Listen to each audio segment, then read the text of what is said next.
ଆଜିଠୁ ଚେଷ୍ଟା କରିବ ଯେ ଯେତେ ମାତ୍ରାରେ ହେଇପାରିବ ତମେ ବାପା ମାଙ୍କୁ କେମିତି ସାହାଯ୍ୟ କରିପାରିବ, କାରଣ ସେମାନେ ଆମକୁ ସବୁବେଳେ ସାହାଯ୍ୟ କରୁଛନ୍ତି।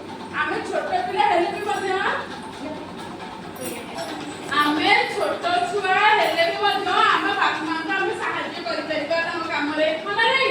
ସପୋଜ ଆମ ବୋଉ ରୋଷେଇ କରୁଛି, ଆମେ ଆସିଲେ ବି ଆମ ବୋଉ ଆସିଲା ବେଳକୁ ରୋଷେଇ ମାନେ ଆମକୁ ଖାଇବା ପାଇଁ ରୋଷେଇ କରି ଥୋଇ ଦେଇଛି, ଆମେ ନିଜେ ଆଣିକି ଖାଇପାରିବେ ନା ଖାଇପାରିବେନି? ତାହେଲେ ଆମେ ବୋଉକୁ ଗୋଟେ କାମରେ ସାହାଯ୍ୟ କଲେ ନା କଲେନି?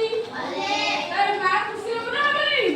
ଯାହା ହଉ ମୋ ଝିଅ ହଉ କି ମୋ ପୁଅ ଯାହା ହଉ କି ଜେନେରାଲି ସେ କାମ କରୁଥିଲେ ସେ ଖାଇ ଦେଇକି ଗଲା, ମାନେ ନାହିଁ? ବଢି ହଉଛି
ତା ପେଟ ବି ପୁରିଯିବ, ଆଉ ଭଗବାନ ବି ତମ ଉପରେ